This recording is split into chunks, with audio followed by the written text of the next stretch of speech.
법인회생이나 법인 파산을 고려하시는 대표님들의 가장 큰 고충이 무엇일까요?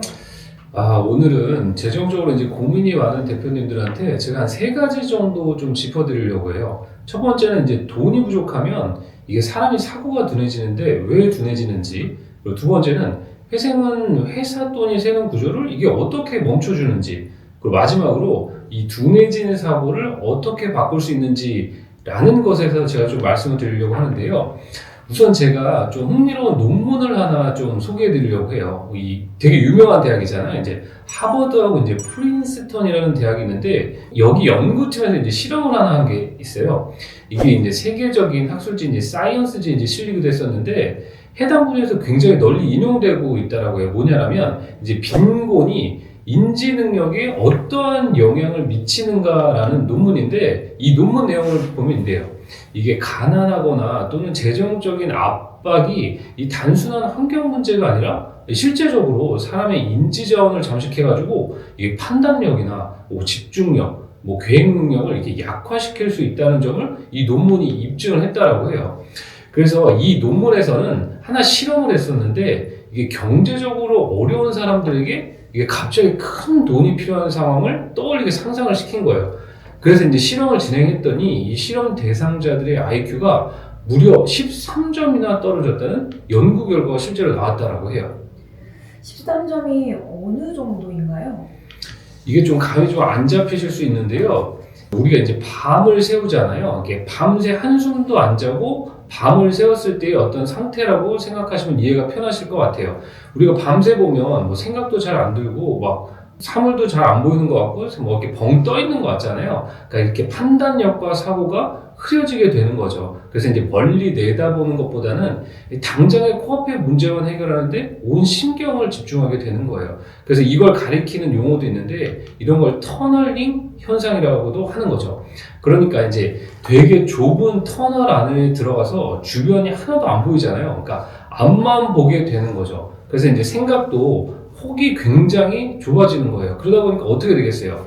이전에는 냉정하게 판단했었는데 이제 그렇게 하지 못하고 이제 순간적인 감정과 이제 불안함으로 인해서 정상적인 이제 판단을 못하게 되는 거죠. 단순한 느낌 정도가 아니라 진짜 인지 능력이 떨어진 거죠? 그렇죠. 이게 저희가 진행하고 있는 여러 사건들의 대표님들도 보면 이제 굉장히 똑똑하고 카리스마 있으신 분들이거든요. 그런데 이런 분들도 같은 말을 반복한다든지 이야기 방향이 갑자기 흔들린다든지 지속적으로 불안해하거나 떠시는 경우가 종종 있으세요. 근데 이게 이상한 게 아니에요. 그러니까 여유가 없으면 생각 자체가 좁아지는 상태, 즉 생존 모드로 이게 뇌가 이제 전환되는 상태라서 그렇다라고 해요. 그러니까 제가 좀 더 쉬운 예를 좀 들어볼게요. 도박하는 사람들 있잖아요. 이게 돈을 잃기 시작했고, 그럼 어떻게 해야 되겠어요? 사실 이성적으로는 멈춰야 되는 거잖아요. 근데 지금 여기서 내가 빠지면 끝이다라는 생각에 이제 판돈을 더 키워버리거나 하는 것도 똑같은 맥락이라고 볼 수가 있고, 그래서 사업에서도 똑같아요. 이게 여유가 없으면 평소라면 하지 않았을 선택을 계속해서 하게 되는 거예요. 그러니까 그러다 보면 점점 상황이 어떻게 되겠어요? 악화되겠죠. 그래서 결국에는 자체적으로 해결할 만한 수준을 벗어나서 도저히 어떻게 할 수 없는 그런 지경에 이제 몰리게 되는 거죠. 그래서 제가 여기서 대표님들한테 꼭 드리고 싶은 말이 하나 있는데 그게 뭐냐면 이렇게 판단하게 되는 거는 이게 무능하거나 유능하거나 그런 문제가 아니라는 거예요. 상황이 사람을 그렇게 몰고 간다는 것 자체를 인지하셨으면 좋겠다라는 거죠. 그래야지 상황을 객관적으로 바라보고 판단할 수가 있는 거거든요. 네. 그러면 저희는 대표님들께 어떤 도움을 드릴 수 있을까요?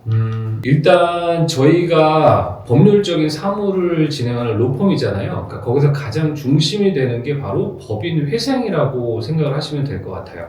그래서 많은 대표님들이 회생을 단순히 이게 빚을 깎아주는 절차 정도로만 알고 계시거나 혹은 내가 이 회생을 하게 되면 회사를 문 닫는 과정이라고 오해하시는 경우가 있는데 사실 이거는 절반만 알고 계시거나 잘못 알고 계신 거거든요. 이 법인 회생은 회사를 없애는 절차가 절대로 아니에요. 그러니까 채무 압박으로 인해서 스스로 이제 무너지는 것을 이제 막아주기도 하는 거고 이제 정상적인 영업 활동을 계속할 수 있게 해서 법원이 보호해주는 제도라고 생각하시면 될 텐데요. 그러니까 이걸 좀 간단히 말하면 당장 망하는 흐름을 멈춰주고 사업이 다시 정상 궤도로 돌아갈 수 있도록 어떤 구조를 세워주는 장치라고 보시면 될 것 같아요. 그러다 보니까 이 법인의 세계는 크게 4가지 핵심이 되는 제도와 개념이 있는데요.